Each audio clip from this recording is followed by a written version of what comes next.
T. What's up, everybody, and welcome to the House of Holocrons, episode 31.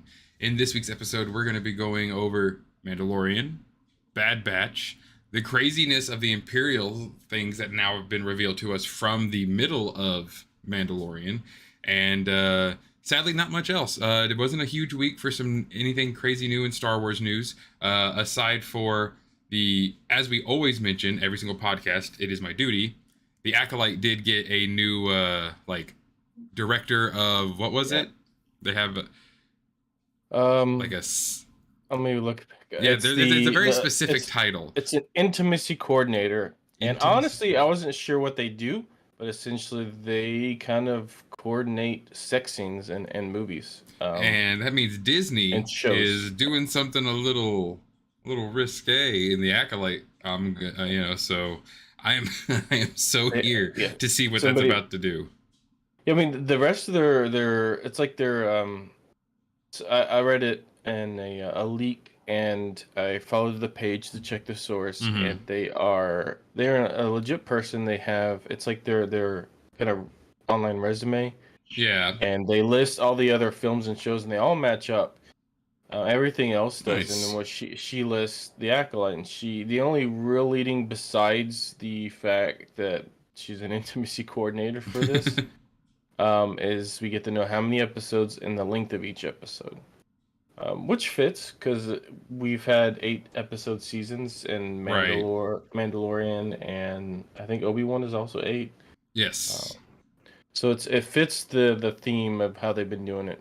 And did we get confirmed who the producers were? Because those were listed on there as well. I didn't look because my head was spinning too much about intimacy coordinator and just like what exactly is this going to be? And again, it's a Sith show, so like they're definitely getting on the doing what?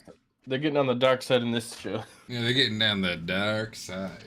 Yeah. But that's really the only big news per se. But it leads to a lot of good speculation, which is the Acolyte could really blow everything out of the water. Like Andor was nitty and gritty, but this could be like just dark and like coffee, kind of dark and gritty. Yeah, it wouldn't feel right. Because usually with the Jedi, like the movies and like Obi-Wan, we get a lot of color. And I feel like a Sith focused show that's in a Jedi focused show should be more, like you said, gritty, dark. Yeah. There shouldn't be hope. Hope is not the main story of a Sith storyline. It is about destruction and revenge and obsession. So it's going to play a lot of that into, I want to see crime syndicates. I want to see spice. I want to see, obviously, carnal desires. Maybe a few Twi'lek slave girls or, servants. I want to see a clear difference, because like Andor, I know this is not what they were going for. It had like no color. It had color saturation, which that's the common. A lot of stuff coming out are like that, but with the lack of Jedis and stuff, it kind of fits. There's no real super strong color. Like you could see the color differences in Obi-Wan and Andor. Yeah. And so lack of lightsabers, lack of Jedi. I think that's kind of a cool little nod. And we can expect all kinds of lavishry though, because also with the High Republic and being Sith, the Sith are all about being showy. The dark side is all about flaunt. While the High Republic Jedi still wear gold and like this pearlish white. Like, so there's going to be a lot more color in this series in general. So it's going to be very vibrant, and it's probably going to be like a feast for the eyes and the the desires kind of thing. Like really pushing the envelope into what they can do to show you the dark side, because it's not the Sith. This doesn't have to be the rule of 2 Sith. This is just someone who went down the dark side path. Yeah, there are all kinds of dark side cults. Sith is an organization. Yeah. So there's always, and the same thing with Force users. There's the Jedi and the Sith. Those are 2 organizations. There's just because you're a Force user doesn't necessarily, like Ahsoka is a very good example. She's no longer part of the Jedi, and she's in a part of the Sith. Yep, but she's still a Force user. She uses the Force. Let's see. Like the Children of the Watch, essentially, with the Mandalorian. I was gonna say, speaking of cults, let's get into the Mandalorian. mainly because want to skip the Bad Batch till later, or you want to? you know what? Well, I guess no. We'll do the Bad Batch first because Mandalorian is a much more meatier topic. No offense to Bad Batch, but this week it wasn't. Well, yeah. It wasn't bad, but it was to me forgettable. It didn't. Felt like shadow. they were leading to. Yeah, they felt like they were leading to something. Like this was like a two-parter. Yes, very much so. But we get to see. I think her name is Fee Ganoa, which is the Wanda Sykes character. She returns for this episode. And I'm guessing they're making her more of a Indiana Jones type because we find out that she is collecting these artifacts for a museum for her home. We see a confrontation for apparently they make a big deal about it, but it's like we found out later that it's like this artifact that's not worth anything. Yeah, so I don't understand that part. Well, but as her character says, as Fee says, it's like it's not worth anything to the galactic trade market, but it is worth something to these people who are refugees from a destroyed planet. I get that. I just don't understand why those guys tried to assassinate and do all this craziness over a useless artifact. Because she's also one of Sid's best friends, so she might not be telling the whole truth.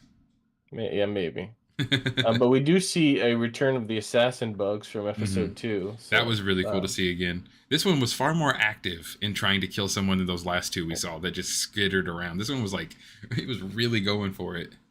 Yeah, it's one of those things that, and when you think about episode 2, that makes no sense. Sidious hires Dooku, that hires Jango Fett, that hires a shapeshifter that I can't think of her name right now. Oh yeah. That then gets a robot to get bugs to kill. It's like there's a whole chain of them. That's like It's so funny. It's like it's just why like, not hey, use, you have a sniper rifle. Just shoot. Why not or shapeshift to get closer or snipe or use the droid that sneaks in there. It's or just Jango Fett show back up and do it himself. Right.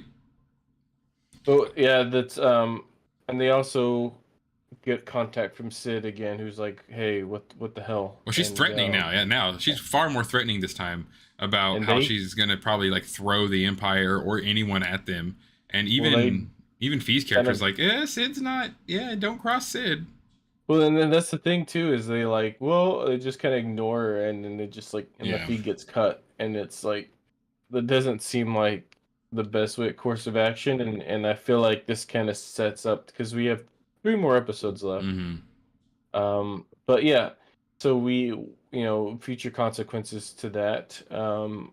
Main parts of this episode, we get to go to a kind of Fee's home planet, I guess. It's not really. I don't think it was fun to see. It wasn't definitely not her home planet. I wouldn't believe, but because the real problem here, this was a very bottle episode to a degree. Like it set things up pretty well, but it started. There is a natural disaster, which is pretty much the bad person, the antagonist of this. It's a tsunami that kind of attacks the village, and big wave of water. But it also gives them a place to stay. I think this set up a perfect place for them to be. I think there could be a time jump. We could have a huge time jump between this episid and the next one. True. Because they said they're going to stay there and just help them rebuild this place.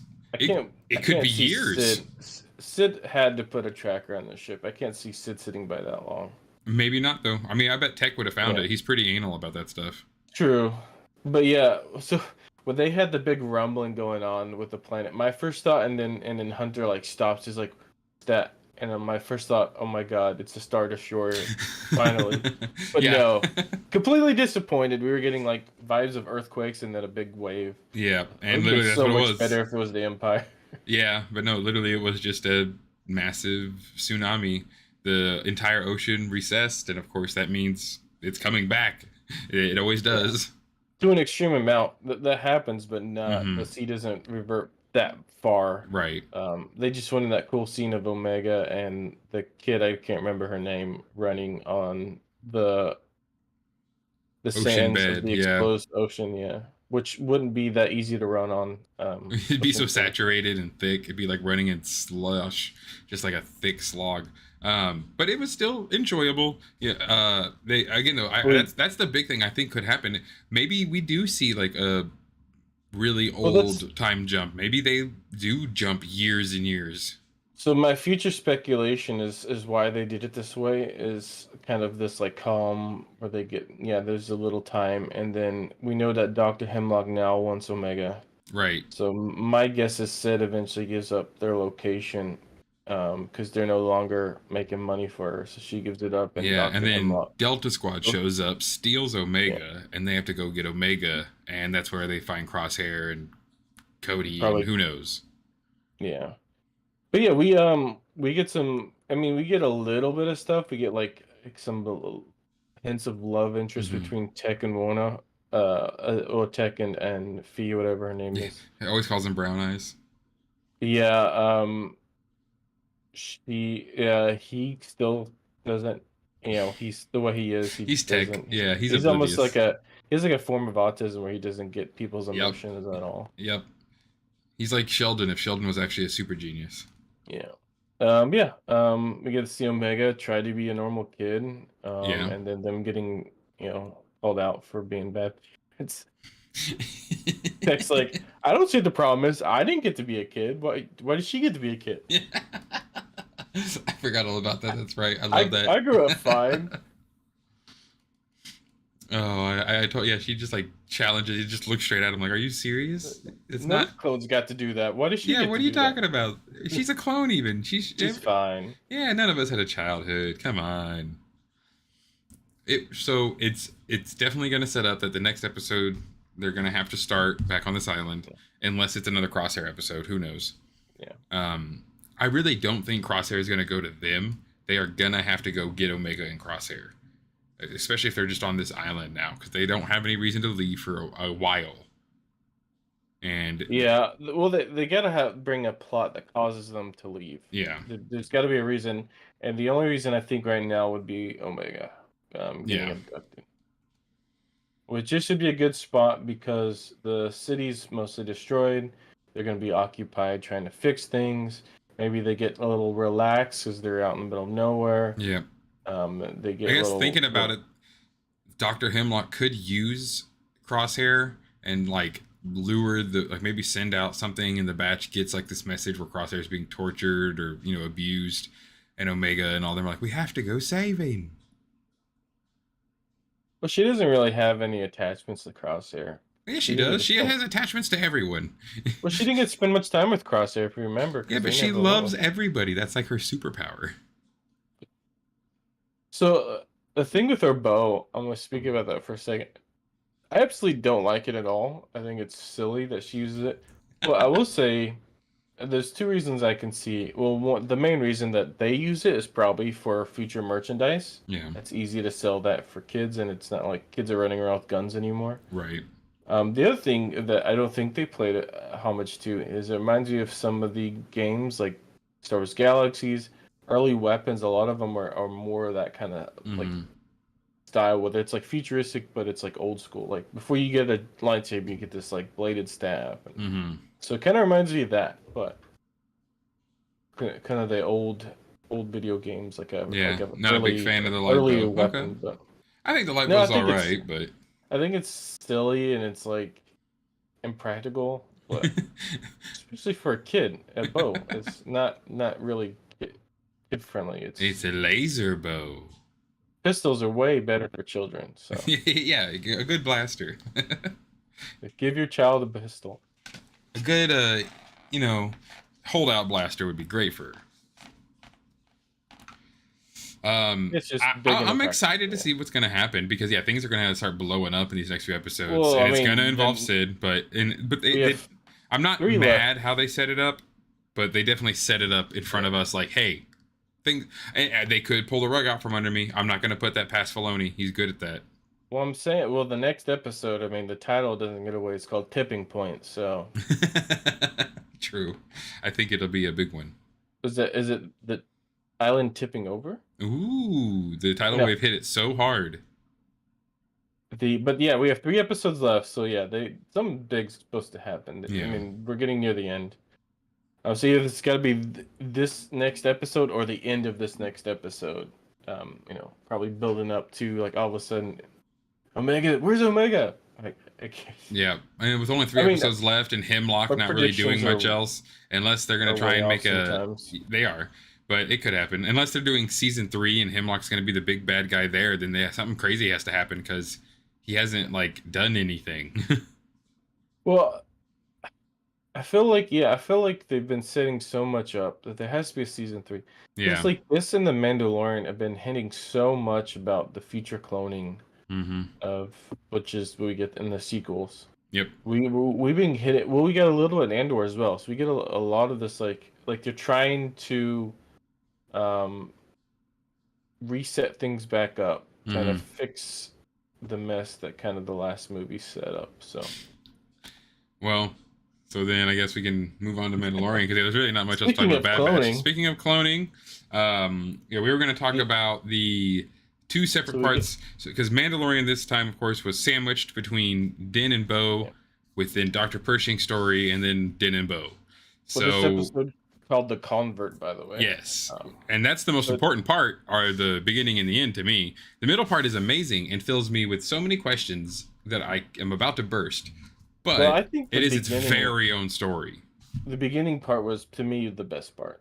Really? I think the end was the best part. Well, the dog fighting, that was good. The action was really good in that.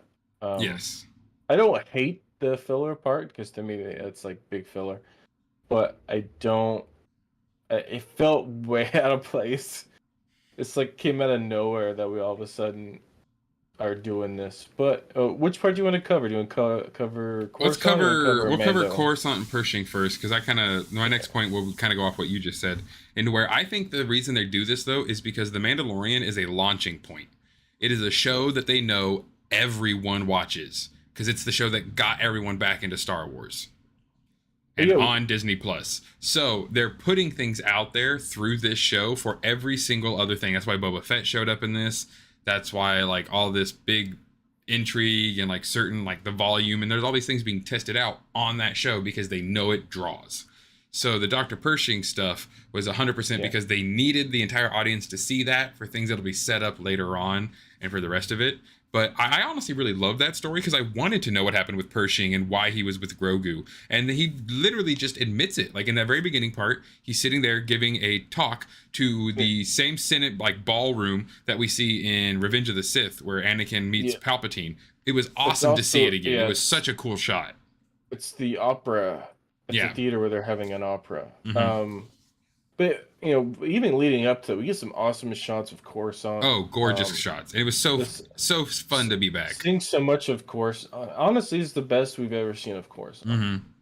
But I know I'm getting off a little off topic. Is a short little thing because you were talking about how this is you think this is a launch bay for future stuff, and that's kind of the theory going on with the previous episode, the pirate that we saw prior. Yeah. There's some rumors that we won't really see much of the pirate in this series, that he's actually being introduced for the antagonist for the Skeleton Crew. That's the theory. Okay, that would make sense. That would make a lot of sense. Because, that's why I know we're going to see Sabine or something, because someone's going to have to train Din or Bo with the Darksaber, and Sabine's a great choice for that, and it'll then push people into the Ahsoka series. So I highly think that The Mandalorian is just an amazing launch bay, and it's a great thing for things to launch and springboard off of. The Pershing stuff was great. Again, he's a return character, so we get two return characters. We get Dr. Pershing and Kane, Elia Kane, I think. Yeah, Elia Kane, great actor, but can I just say I hate her. I love her so much. She's such an amazing actress, and I hate her. I hate her character with every fiber of my being. I had a weird feeling the second she was introduced because she's just so creepy and starey. And so she was like, isn't she Gideon's like right hand person? Yeah. So we first get introduced to Kane, and not very much. We don't get to see much of her, and we see her last season. She is with Moff Gideon on his ship, on the Star Destroyer. She's basically his right hand man. Yeah. She says she's a communications officer. I don't believe it. No. Nope. Not at all. She's basically since she what little we see of her, we saw a lot more of Dr. Pershing. Yeah. If you don't remember him, he's actually in the first season. He's actually one thing that we see his patches on his uniform prior Mm-hmm. to this is he's always had the Kamino and cloning patches. So he's doesn't have an official military rank. Yeah. He's always just been a scientist that worked, probably forced to work for the Empire. You kind of get implications of that later. I mean, heck, there is the part where Din gets Grogu, and Mm-hmm. he protects Grogu. Says, "Hey, don't hurt him. He's just a kid. Don't hurt him. Just he's not gonna harm you. It's just a child." Yeah. And so we get that implication. He's actually a nice guy. Right. He's just like science. Yep. And before we get too much into Kane, it's also just a fun scene where Pershing is then going back to his new home. He gets this very talkative droid who the whole ride home is just telling him of the things to see on Coruscant. And he gets back to this relocation housing. And I think this is awesome. This is the first time we've ever gotten to see how the New Republic handles the Imperials after the war. Yeah, the rehabilitation program.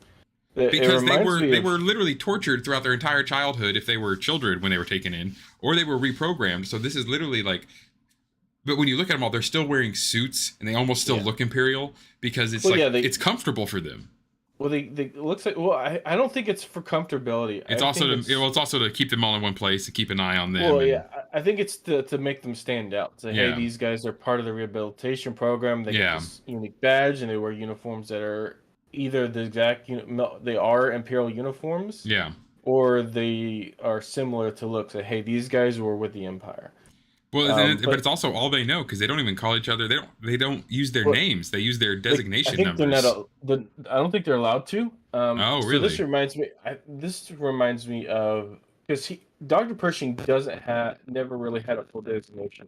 He was a scientist. He was never fully militarized. So my idea is, well, this reminds me of real world, how they do probation after people get out of prison, which is not easy. They keep them they can only go in a certain radius. They can't leave. They have designated housing. But they're trying to integrate them with society poorly. I think the designations are actually given to the Republic because they don't match, because normally the Imperial designations are like TK. They're like they're different numbering. So, and these are letter couple numbers. So I think these are just how the Republic is referring to them. Probably maybe thinking that'd make it easier for them. I think it's kind of poetic justice how the Empire treated the clones. They're only called by their numbers and not by their names, so it's kind of funny in that instance. It's a good way to look at it. I like that. Yeah, they were forced to wear specific uniforms, saying a specific place. So they're like, "Hey, these guys are Empire," so everybody knows they are. Right. And we see how the rich also treats him too, is when he does his speech about cloning and how touchy-feely. He has this whole touchy-feely story, which is great. How he got into cloning, why he's obsessed with it. And there's one rich guy who's like, I couldn't even tell the difference between the two of them. Empire, Republic, who cares? Oh my gosh. And you can see how the rich people are kind of treating. They don't really care what's going on. They're just there to be bureaucratic goofiness.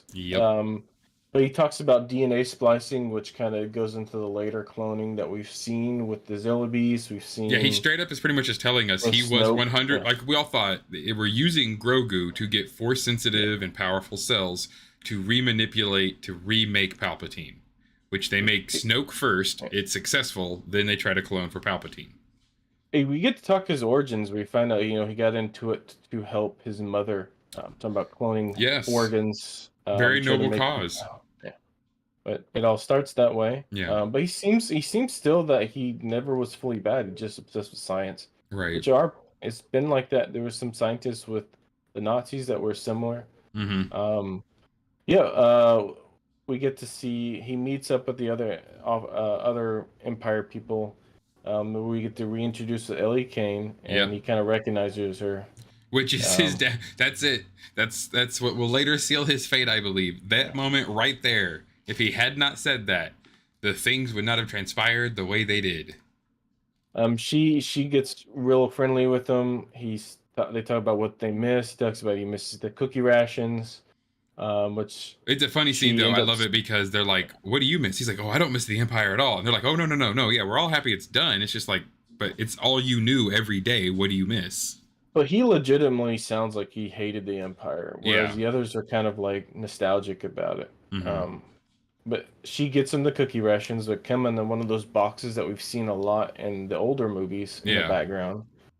Um, it almost feels like a way of tempting him too. Like Mm-hmm. she's like trying to coerce him to be more accepting, and she really tries to buy it because they she brings them out. They go to a carnival. They They go see some to. cool glowing ice cream that we're gonna probably see at Disney Oh, parks. I'm so down for it. That was awesome. I wanted some.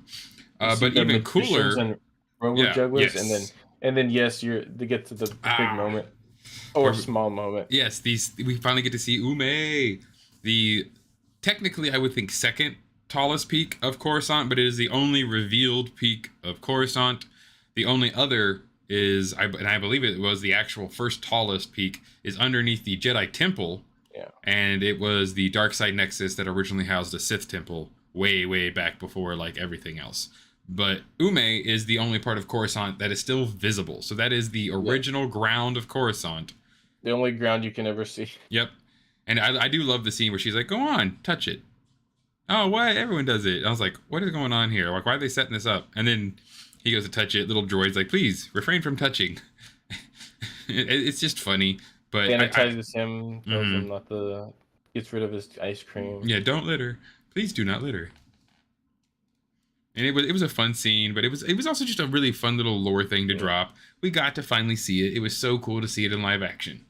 And she keeps kind of egging him on about the cloning. He's Yeah. like, I really think this will help. And she's like, you know what, you should just do it. You should just do it, And man. Just do what helps. it, It's for the good of the Republic, we right? get this droid psychiatrist that keeps like Ugh. asking him how he's doing, and Well, and that's the problem then. This whole time, there's all these things that should be watching them that are not picking up on any of this. well, that's kind of how that's probably one of the things that the New Republic started falling apart was they started using droids because they got rid Mm-hmm. of the army and all the officers that were implemented. So where they lacked in manpower, they filled it with droids. Yeah. And this is the shows, and this is kind of their way of showing how this was not helpful at all. Um, we get he also his job as well. We see how incompetent the New Republic has become, and the reason why the First Order just stomped all over them because Yeah. they admit they're getting rid of their army, they're getting rid of all the Empire stuff. They're not even repurposing it. They can't handle all the workload, so they're just trashing it all. Right. Um, Which is where we and finally get the shot and why there's a Star Destroyer chilling on Coruscant. It's because it's being reclaimed. It's just being demolished. it's being torn down. Yeah. When she says, "Hey, there's this Empire technology. We can get you a mobile lab. We Yep. get you Whatever can you do your need. research." Yep. It's so she tempts him, and he finally falls for it, and they go into the Star Destroyer that's unguarded at Yep. all. She's like, "Oh, there's no reason it doesn't work." I'm like, Mm-hmm. that makes no sense. Right. Yeah. It all There doesn't would make still sense. be so many guards because they then, would expect people to do this. yeah, and then the Republic police show up while they're still and they're trying to run away. They're And so low. obvious with the flashlights. I was so Oh, dying. I was dude. like, Yeah. Those flashlights. I was like, maybe I turn those flashlights off. Maybe I hate just that kind of. movie trope. Is so annoying. There's lights on the tunnel. Why do you Yeah. even need flashlights? But it's also the fact that the second she was like stopping before him and stuff, I was like, you. Ugh. She set him up that way to purposely get him arrested, acting like she's some mole who's finding Imperial remnant sympathizers or something in this rehousing unit. And Well, she's they're a mole, but not the kind of mole not the that good we kind. thought she was. Right, because then they take him to a rehabilitation center where they, of course, plan to use a mind flayer, but not to kill him and not to do horrible things, but to literally just help him. So, The Republic have a, reused Imperial technology to make a happy-go-lucky feel-good a machine. torture technology that's used to mess up your brain to wipe your memory. How is Could that it a go good wrong? idea? How could it go wrong? What do you Of mean, all the Mike? things they repurposed of the Empire, which they said they weren't, they repurposed a torture device. It's just so crazy. And It's like of course, Kane is in the office with the Twi'lek, who is looking over everything, and there's a Mon Calamarian Yeah, chilling we with get him, explaining basically how he's not going to be hurt. Everything's going to be okay. And honestly, when they turn the machine on, he looks like he's having a great time. The first little bit. well, and a lot of the backstory too talks about how the Republic, and they kind of even mention it when they said it's about the same thing that the New Republic, a lot of it functioned just like the Empire, and it kind of did, except with the new coat of paint that was poorly unmanaged, and where everybody's smiling, and there's aliens everywhere Yeah. instead of, eh. but yeah, she gets rid of the guy and she Which cranks it they up. all just leave, like, oh yeah, we can leave this Imperial here. It does not gonna do anything. And guess what? She turns the machine up all the way, which doesn't set off any alarms, doesn't set off any monitors, nothing. And easy to Nobody's do. in this room. There's nothing, there's no like lock, there's nothing that, what if the guy was turning up and he sneezed and, Yeah. there's nothing that can like prevent this from happening. It's just all you got to do is just crank it up a little Yeah. higher. Oh, hey, by the way, the Mind Flayer still works just like it normally did. You just have to turn it up. There's no safety on it. You can turn it right back up to kill you mode. Star Wars OSHA fails again. And she just leaves him there frying. I'm sure he's either dead or he's going to be a potato after this. I'm sure it's. I mean, and that's the thing is like the why. I have my big theory. It's definitely because he pointed her out, and he's like, "You're from Moff Gideon's ship," and I don't think she had told anyone that. I think it's a combination of the hider tracks and then also to keep the cloning secrets a secret because he was spreading them, and they were very important to the rebuilding of the First Order. Yeah, so she either works for the First Order already or Thrawn. I'm thinking Thrawn. I think, well, anything from the early First Order, which is involved with Sidious and or Gideon probably has ties with the First Order. Project Cinder and all that. Cloning and all that. So my guess is she's still involved with Gideon and they're trying to get the cloning for the First Order. So yeah, it's the Empire way of cutting, there's information that can leak to the Republic. Yeah. So she was basically buttering him up to basically wipe him out. To get rid of their cloning secrets, essentially. Bloodline.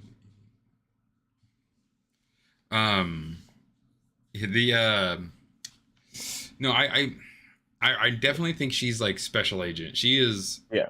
Well, yeah, of course now at this point. Okay, it's a huge tie-in to the book Bloodline. Yeah, I have not actually sadly finished that one yet. That's another beautiful Claudia Gray. I need to reread or relist or Bloodline. Good to know. Good to know. But it is still. I'll have to look into that. Yeah, it is still very much a thing though, where I am so curious as to how this could tie back in, and so the Darksaber is the way to Sabine to the Ahsoka show, and if they don't do that tie-in, then this lady could be the tie-in to. She could just report to Thrawn, and all we see is like a blue neck and dark hair, and that's the only thing we get, and everyone would lose their collective everything, like gone. So, yeah, we would criff right out of existence. Do you think we're gonna see more of her in this season, or do you think it's gonna be something in the future? I know this story isn't gonna end like this. Like I feel like we're gonna have to see. I feel like they want to give us like more closure as to what happens to Pershing. Does he survive this? So I feel like we'll see a little bit more of her, which might lead to more enemies and like the Remnant, because the Remnant is obviously coming after Din and Bo. So to kind of transfer a little bit then, and not get too heavily into it, but because in the beginning part, like you talked about with the Mandalorian scenes, Din and Bo are being chased by all these, like a huge amount of TIE interceptors, not even normal TIE fighters. They're all TIE interceptors. Well, we start a little bit before that, actually. We start with the immediately after saving Din in the waters, which we get a little bit what happened. She thinks what she saw, but she's not sure. So we get that we find out that the reason there's a mythosaur and it's really, really deep is that the bombings caused seismic activity to open it up. Yeah. That's probably what woke the mythosaur up, was probably buried deep beneath, which we've kind of already seen that before with the Zilla Beast in Clone Wars. We see, and right before they go, "This is the way," and Grogu sounds like he's saying, "This is the way," which is, a cute moment that gets interrupted by, we get TIE interceptors, which we don't get to see too many often, attack them. So they retreat to get to his ship, which Bo says, I don't think these have anything to do with the First Order.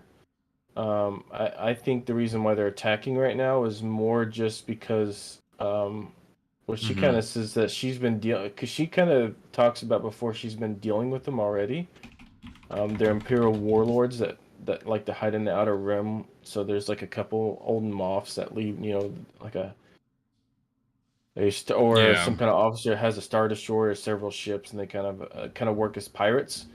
I mean, some of them are tied to it, but I don't necessarily think these might be, because I don't see how he would know where they're at currently. Yeah. But I could be wrong. So I looked it up because I was curious, because it did spark something. What Dyad is talking about, Pharaoh, Thrawn's right hand on the Chimera was a female human who looks suspiciously a lot like Kane. So she might actually have very direct ties to Thrawn. It could be. I knew the name Pharaoh. I did not think they were the same person, but no, yeah. So back to the Bowen thing, though. Could be. Do you think that she's gonna keep the mythosaur thing as just kind of like an ace in her sleeve? I don't know. Part of me thinks she's still not sure. I mean, I don't know if it's. I don't think she's kind of using it as like a. I know she's kind of that way person, but part of me thinks she just isn't. It's such a rare thing. They don't exist anymore. That's like nobody. It's like a fairy tale. It's like dragons for us. It's like nobody believes dragons actually exist, but they're everywhere in our culture. But to actually see one, like a glimpse of one, is what I saw was real. Maybe she just is in disbelief and is like playing it off like, oh, it was nothing. Yeah. But who knows? And maybe she is, because she's kind of devious. But I don't see why she. I don't know. But then they are gonna leave from here because Din has to. He gets his living water sample and stuff. He's no, I got to go back. I got to go to the convert. They get attacked by the TIE fighters. Yep. Great scene. Heavy drop off where he uses his jetpack to get to his N1 starfighter. They're taking things out, and they're doing pretty good against these interceptors until in the distance you hear and see bombs just start going off, and they are literally bombing Bo's house. Ooh, try to say that 5 times fast. The Empire is bombing Bo's house. Yeah, we get the TIE bombers that blow up her house, which I think this is a good plot progression because Bo-Katan keeps running back there and hiding. Oh yeah, I think this encourages her to finally, now she has to join Din. Yes, this is also what made her vulnerable. This also made her super vulnerable to then accept what will later kind of continue happening. She has the worst luck. She has the worst luck. Right. She goes to take after the bombers because she's not about to let them get away with this. And this is a very coordinated attack. You had the interceptors when they drew them away. Now you have the bombers, and the bombers are now being reinforced as multiple squadrons of more TIEs are coming in. Like I said, she's been attacking them in the past, so this could be big. Because the fact that they blew up her house, I think this could be revenge. But like even she says, this doesn't feel like a warlord. That was a very coordinated attack. Awesome. So yes, it could be a warlord, or it could be again, big blue boy. If they want Grogu, it doesn't make sense why they would blow up her house. Because why would you risk that? Because Thrawn does understand, if anyone does, that the Mandalorians could be a problem. Yeah, I mean, it seemed it's very targeted against Bo and less of Din, because they attack Bo's ship, they attack her house. Yeah. They have no idea that he's with her because he wasn't with her like prior to that. He kind of ran to her for an emergency situation. Unless it's Moff Gideon exactly himself. Because the way they kind of talk about things too, it's like we don't really know if he's in jail anymore. Like they kind of talk about him. I said it feels more towards Bo. That's why I don't think it's really to do with Grogu or Din. I think it's more to get rid of Bo. Maybe she's they see her as a future problem or. Oh yeah, she's definitely a thorn in the side of apparently some Imperial dude. Well, they did have the big Mandalorian attack on the Imperials, so maybe they starting to see that the Mandalorians are a threat, and they're trying to stop out the leader of one of the few remaining leaders of the Mandalorians. So of course he's able to talk her out of it, and she is a good thing because there's a lot of them. That would not have been a good fight. And those weren't regular TIEs too. Yeah, those were all TIE interceptors, which again is like that's top tier. So that's what makes me think this can't just be a random. Top tier. Well, that's top tier for like Remnant. Like what do they got left? Yeah, well, the TIE Advance and there's better TIE fighters, but they're not like your classic TIEs. They're extremely fast and they're very deadly, but very good at dogfighting. He's like, hey, I got a place we can go, and I instantly like, yeah, you're gonna take her there, and they go there. They go to where the children of the Watch are hiding out. Because it's also good for Din, because this is the whole thing he's been trying to do since he took that helmet off. This is the whole thing. And coming several disapproving looks from Paz. Oh, dude, Paz was so pissed. And my wife could not stop saying Paz's helmet's way too small. That angle did make his head look tiny, I'm not gonna lie. It gave him a very, very small head. Like that downward upshot is not good for that big boy. It just gives his such a tiny head. It is a small helmet because it cuts way up. Yeah, it does. You can actually see his cheeks and stuff sticking out where they have a mask underneath to hide his flesh. But then so they go into it because he's like, I'm gonna prove that I have this. He even asks, "Who are you, Night Owl?" And I'm like, you guys have to know her just because you all hate her so much. He knows. And then she introduces herself. He's like, ha ha ha, you are both apostates. House Kryze has been thrown out of the way for as long as I've been alive. I mean, House Kryze kind of started a lot of it with her sister. Oh, and Kryze and Vizsla don't like each other. I mean, I'm sure at all anymore after Kryze kind of betrayed Vizsla in Death Watch. Yeah. But he's gonna let him in because he's like, I have proof, and she's the witness. So they go in, and that's how he even opens up. He's straight up like, these two bozos claim they got to the living waters. Well, and then he shows it. Yeah, and I like how there's like we find out that there's like almost a there's like a green, an algae or something. There's some type of maybe microbe or an organism living in the water, and that's what she uses in the quench. Yeah, that's how they quench their metal. So it's the heat and that water that makes Beskar probably malleable. But yeah, they basically get wiped away, and they're like, "Welcome home, you two." And she's like, "Wait, what? I'm not you too." Yeah, that took me by surprise. They were like, Din Djarin is redeemed, and everyone's like, "Oh yeah, this is the way." And then she goes, Bo-Katan of House Kryze, you are redeemed, and she's like, "Whoa, I don't walk the way." And it's awesome because the armor just straight up goes, "Have you taken your helmet off?" Well, by happenstance, I was waiting for her to just go. I was waiting for her to go. See, look. But that's the thing. Her house is gone. All of her Mandalorian friends are gone. And Din took her in, and the armorer, who apparently hated her. Right, because the armorer, she thinks these people hate her. But they immediately took her in when they found out that she had followed the creed. Not only is her home gone, but the remnants of her clan left her. If you remember, they're all gone. She's by herself. And what she had left was her home, and that's all gone. Yeah. So then she sees this new family accepting her, and she's like, oh, maybe I'm not alone after. You kind of see that real look on her face as it pans to Paz, who's like, I'm so mad. I'm so angry right now. He was not happy about it. But it was a very, very, very good thing. I think this is going to honestly help, and it's going to kind of merge. I feel like eventually Din and Bo will lead this new sect of the way, and maybe they'll take their helmets off, maybe they won't. I don't think it's going to happen. I think things are going to be very religious in Mandalore for a while, which is really leading to me thinking that they are going to have this isolationism and work on their culture and their people.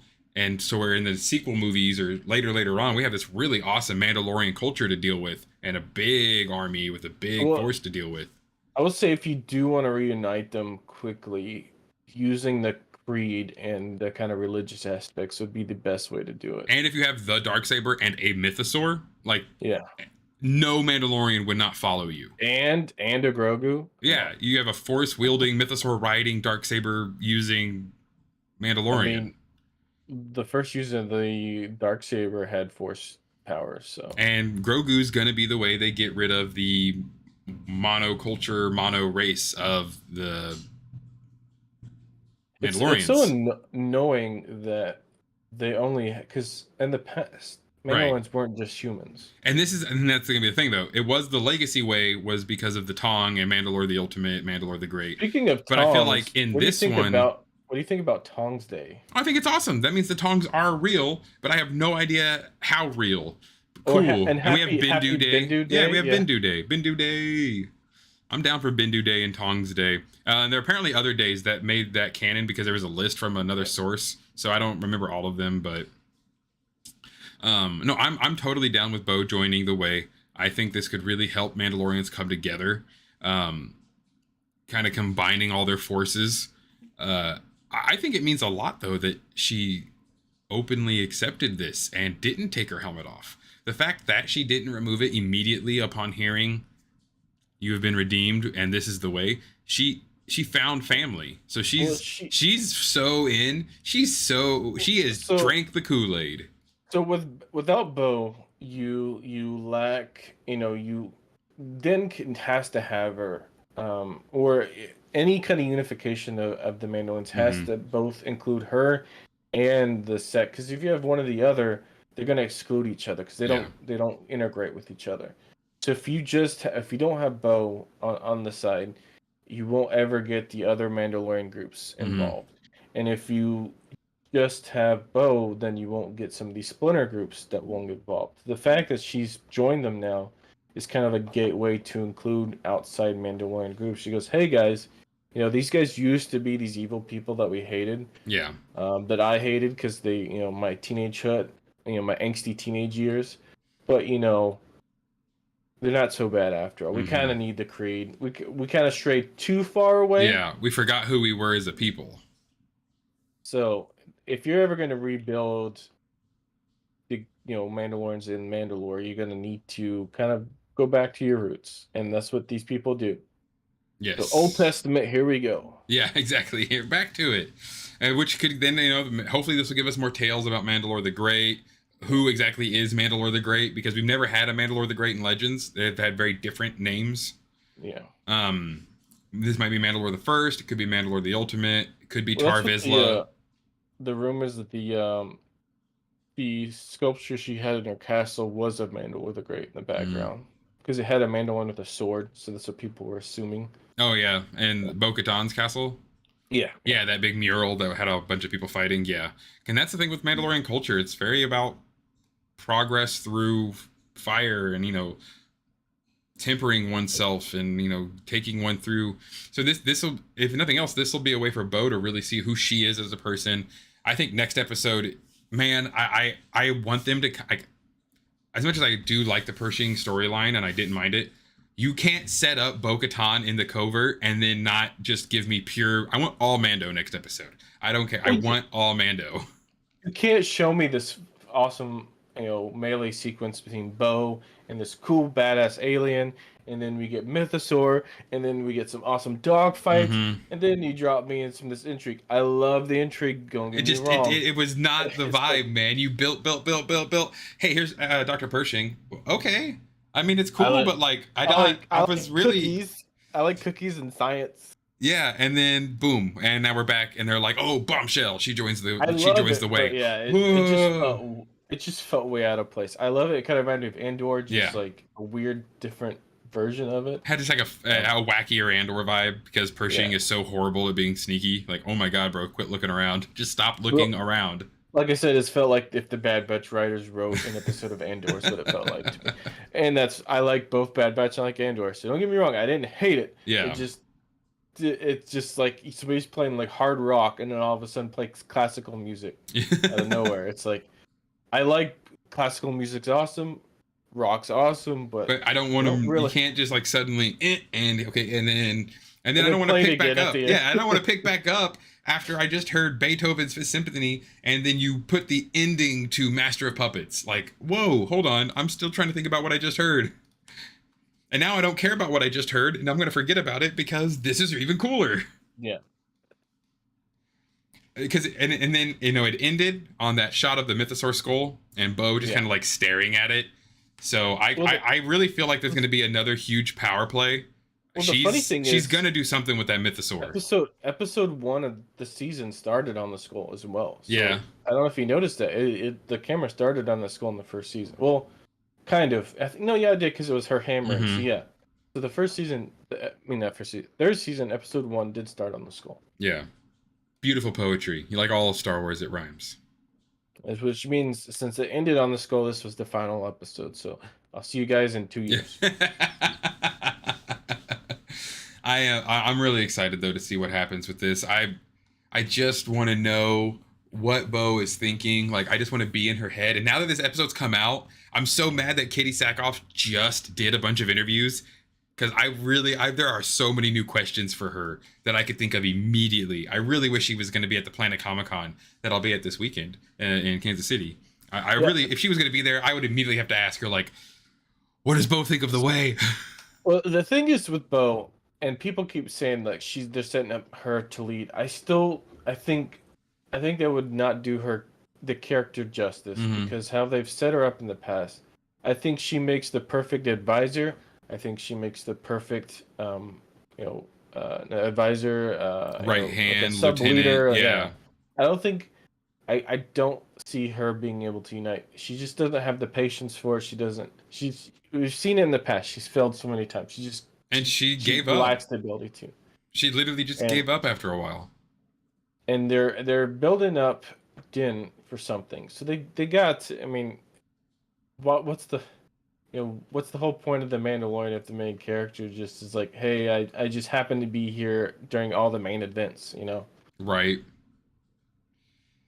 No, and that's the thing. Yeah. And again, this show is definitely a catalyst. It's going to set up so much for the Ahsoka series. And again, if the pirate is one of the big bads for Skeleton Crew, I will then every Glub Shido we see, I will have to be so like not worried, but like, is that guy getting a spinoff? Are they getting a spinoff? Ooh, is that thing going to get a spinoff? Ooh, maybe they're going to get a spinoff. Well, I'm excited. I hope we see the pirates again. I like the idea. Yeah. I hope we get to see more of that crazy swamp thing. No, not the swamp thing. The cyborg type creature. I hope we see something like that again. It was such a cool creature that to leave it off. And again, was it how organic was it? Was it ever alive? What's with the eyeball? What's with it needing blood? Yeah, it was a really It's like it didn't feel Star Wars, but it had enough that it felt like it could fit in Star Wars. I loved every bit of it. Yeah, we've never seen anything like that before. Well, that's another thing I love. Again, Mandalorian is pushing so much stuff and like really changing the way we look at some of the Star Wars stuff.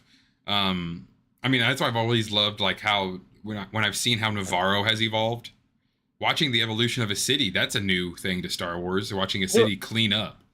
You know who did the Tales of the Jedi? They need to do Tales of the Jedi except for the Point of View series. I think that would be awesome. Oh yeah. And then they need to do the new Point of View series, but the robot be part of it. Oh yeah. That the cyborg, sorry. Have his own point of view. He's just in his own little story about how he ended up on Mandalore in the surviving on Mandalore. Surviving on Alamite blood or whatever the hell he's doing.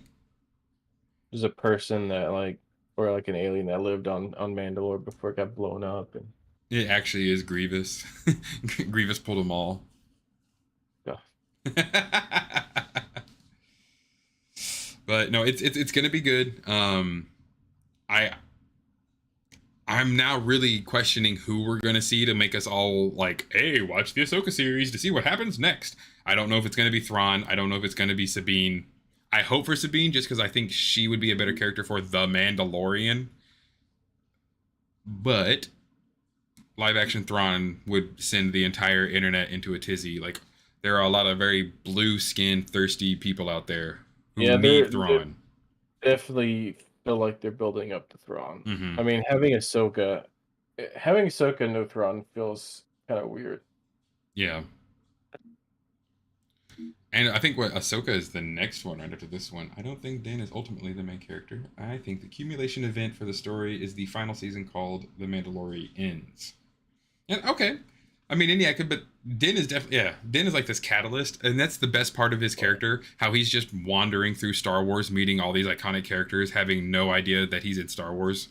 I It's mean, he's a himbo. It's cute. We well, love it. technically, he is the main character, though. Starting from episode one, he's always been the focal main character of the series. Right, but in the sense, I like the idea of it where Pep is talking because that's what we've always wanted is the Mandalorians to recoalesce and become what we know they can be.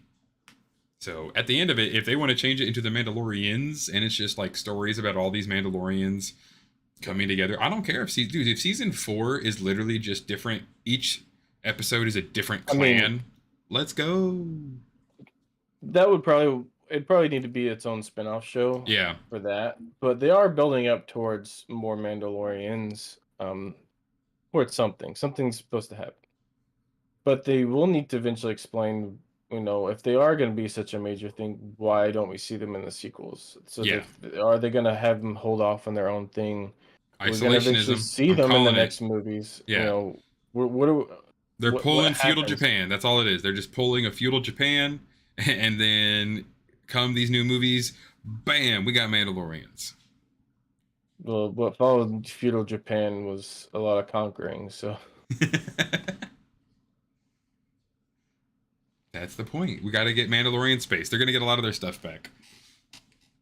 Get off my lawn. They're gonna go to war with the Hutts. They would spin off the Mandalorians, and I'd be game. Oh, it'd be Game of Thrones style, where it's a bunch of houses and clans bickering and incest. JK on the last part. You never know. I mean, there's not very many Mandalorians left, so if you want a pure-blooded Mandalorian, you gotta meet a cousin or two. But I mean, I could definitely, I would watch it. I would totally watch a Game of Thrones style like clan wars between Mandalorians.